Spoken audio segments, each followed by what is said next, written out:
Saya akan berikan tema pagi ini, yaitu melewati lembah kekelaman. Kedengaran yang mengerikan, saudara. Tema saya pagi ini, lembah kekelaman, suatu tempat yang semua tidak menyukainya. Tetapi saya mau katakan bagi saudara, dimanapun keberadaan kita saat ini, dimanapun kita berada, sekalipun kita ada di dalam lembah kekelaman, kalau Tuhan yang menyertai kita aman. Amin, saudara. Saudara, mari kita baca dalam ayat emas kita pada pagi hari ini, Mazmur 23 ayat 4. 2, 3. Sekalipun aku berjalan dalam lembah kekelaman, aku tidak takut bahaya, sebab Engkau besertaku, gadamu dan tongkatmu, itulah yang menghibur aku. Amin. Saudara, Mazmur ini ditulis oleh Daud. Sebelum Daud menjadi raja, Daud pernah menjadi gembala domba. Seperti biasa, zaman dulu di Israel, kalau menggembalakan domba, ya pasti naik gunung, turun gunung, lewat lembah, ya. Apalagi kalau tidak ada hujan, rumput-rumput pada semua pada kering, saudara. Tetapi di lembah itu tetap tanaman subur di situ.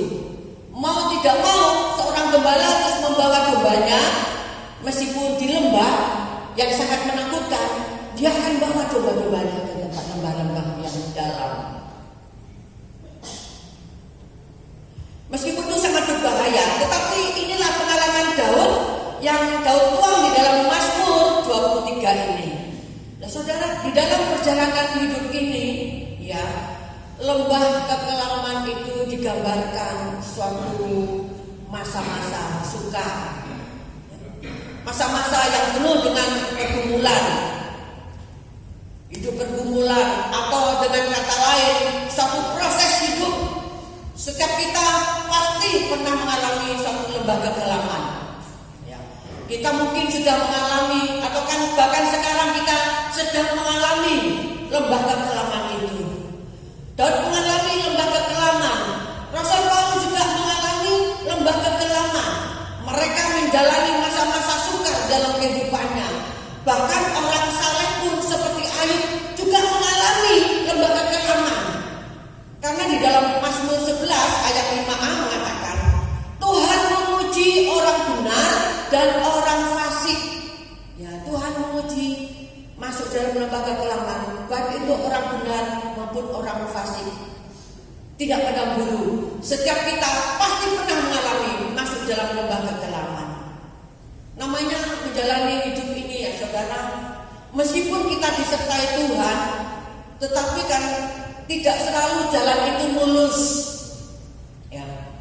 Ya, kita melewati padang gurun, melewati padang rumput hijau, juga melewati lembah kekelaman. Mari kita merespon dengan baik bahwa Tuhan itu baik. Tetap kebaikannya tidak berubah, saudara. Dimanapun kita berada, tetap kebaikan Tuhan, kesetiaannya tetap setia. Ya, ada beberapa hal yang kita pelajari dari Mazmur ini, saudara. Saat kita melewati lembah gelap, ya. Yang pertama, lembah itu hanyalah sementara. Ya. Jadi Daud tidak marah kepada Tuhan, Daud tidak kecewa kepada Tuhan, Daud tidak bersungut-sungut kepada Tuhan, karena Daud tahu lembah itu hanyalah sementara. Nah, di dalam ayat ini, ya, mengatakan, sekalipun aku berjalan dalam lembah kekelaman. Kata berjalan itu artinya kan melewati, ya, jalan, tidak tinggal. Jadi sekalipun aku berjalan, berarti berjalan. Sementara kita akan melewati lembah kelam itu akan tinggalkan. Ya, berarti hanya numpang lewat. Berarti lembah itu hanyalah sementara. Lembah kelam yang saudara alami bukanlah akhir dari segalanya, saudara, ya, tetapi hanya sebuah proses pemurnian imanmu. Karena Tuhan memiliki satu rencana yang indah yang kita mungkin tidak bisa memahami. Dan 1 Petrus 1 ayat 7 mengatakan demikian. Mari kita baca sama-sama kembali, saudara. Maksud semuanya itu ialah untuk membuktikan kemurnian imanmu yang jauh lebih tinggi nilainya daripada emas yang fana, yang diuji kemurniannya dengan api, sehingga kamu memperoleh puji-pujian dan kemuliaan dan kehormatan pada hari Yesus Kristus menyatakan dirinya. Jadi lembah kelam apapun yang saudara alami itu hanya sementara. Kita harus ingat itu. Meskipun kita kehilangan sesuatu, tetapi di ujung sana kita akan mendapatkan gantinya dari Tuhan. Kita harus mengamini itu, saudara. Jadi tidak ada masalah yang sangat besar sehingga kita tidak bisa melewatinya. Karena Allah itu setia menolong kita. Memang saya akui tidak mudah ketika kita berada di dalam lembah itu, saudara. Memang saya pun juga pernah mengalami. Tetapi orang yang sudah mengalami proses, orang yang sudah melewati lembah itu lain, saudara. Ya, perkataan kita juga bisa menguatkan orang lain. Karena kita sudah mengalami iman, otot-otot iman kita sudah kuat. Jadi perkataan kita juga bisa menjadi kesaksian bagi teman-teman kita yang saat ini mungkin menjalani dalam lembah kekelaman. Jadi yang pertama kita harus tahu bahwa lembah itu hanyalah sementara. Semua ada waktunya. Akan kita tinggalkan lembah itu, percayalah. Ya. Yang kedua, saudara, jangan takut. Ya. Daud mengatakan, sekalipun aku berjalan dalam lembah kekelaman, aku tidak takut. Berarti dengan kata lain, Daud menikmati perjalanan di sepanjang lembah kekelaman itu. Daud happy, dia menikmati, ya, dia kuat berjalan di dalam lembah kekelaman itu. Karena apa? Dia tidak takut. Ya, takut itu ternyata membuat beban semakin berat, saudara. Ya. Takut itu semakin kita tertekan, semakin berat kita menjalaninya itu karena rasa takut itu, saudara.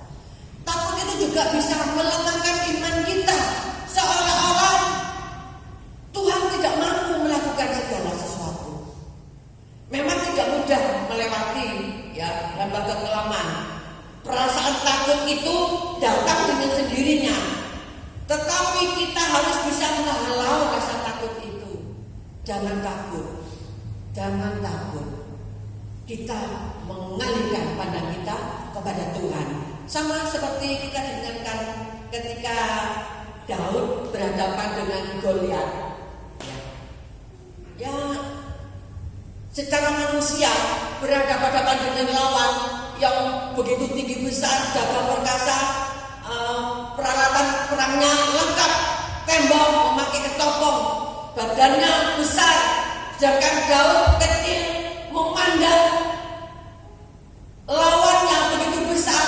Secara manusia itu tidak masuk akal, dan secara manusia pasti takut Daud itu, saudara.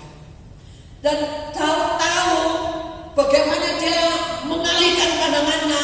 Jadi dia tidak fokus kepada lawannya yang besar, dia hanya fokus kepada Tuhan.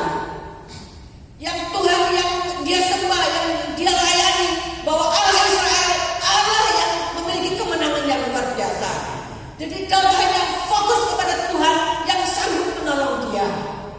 Jadi menang Daud, saudara, karena dia tidak fokus kepada lawannya. Setiap kita juga jangan fokus kepada masalah. Kalau kita fokus kepada masalah, saudara, kecil, lalu kita bandingkan bagaimana ya kita, ya caranya, ya bagaimana kita dengan kekuatan kita sendiri, memang kita tidak mampu, ya. Jangan bandingkan masalah itu dengan kekuatan diri kita. Pasti kita tidak mampu, pasti kita kecil hati, pasti kita down, saudara.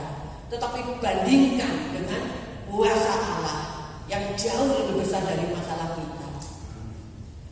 Dan yang terakhir, yang ketiga adalah ada perlindungan Tuhan, ya. Seperti gembala menuntun domba-dombanya, demikian Tuhan akan menuntun setiap anak-anaknya. Kita loh anak-anaknya yang dikasihinya. Dan perlindungan Tuhan digambarkan dengan gada dan tongkat, saudara. Kita tahu ya, mata domba ini tidak bisa melihat jarak jauh, saudara. Paling hanya 5 meter yang dia dapat lihat. Jarak jauh tidak bisa melihat, seperti rabun gitu, saudara. Ketika ada musuh, dia tidak bisa lihat dari kejauhan itu, seperti remeng-remeng, mungkin seperti batang pohon begitu ya. Musuh dia tidak tahu dari jarak jauh. Nah, saudara, domba ini tenang dan aman karena dia hanya melihat dua alat ini, saudara. Melihat gada dan tongkat itu yang selalu ada di dekatnya. Nah, itu gambaran bagi setiap anak-anak Tuhan. Kita pun akan merasa tenang dan aman karena kita percaya Tuhan tidak pernah jauh dari kita. Tuhan selalu dekat dengan kita. Jadi kita tidak usah takut, tidak usah khawatir, tidak usah cemas, saudara. Ya. Tuhan tidak jauh dari kita. Ya. Ketika Daud memposisikan dirinya sebagai domba, Daud memposisikan dirinya sebagai domba dan Allah sebagai gembala agungnya. Daud merasa tenang dan aman terlindungi sebab Allah tidak pernah jauh darinya. Allah itu bagi kita tempat perlindungan dan kekuatan sebagai penolong dalam kesesakan sangat terbukti. Ya, saudara, ya, demikian kita sebagai anak-anak Allah, ya, kita harus tahu bahwa Allah tidak pernah jauh dari kita. Bahwa bahkan ada lampu Tuhan hanya sejauh doa kita.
Pulanglah dengan damai sejahtera Allah yang berlimpah-limpah. Dan kekuatan Allah yang berlimpah-limpah akan menopang kehidupan saudara dan saya. Dan berkat-berkat jasmani yang berlimpah-limpah akan memelihara kehidupan saudara dan saya mulai hari ini sampai Maranatha. Semua ini kami terima dalam persekutuan dengan Allah Bapa dan Putranya yang tunggal, Yesus Kristus Tuhan kita, dan Roh Kudus menjamin saudara dan saya akan menikmati setiap janji-janji Allah. Di dalam nama Tuhan Yesus, yang percaya boleh katakan amin.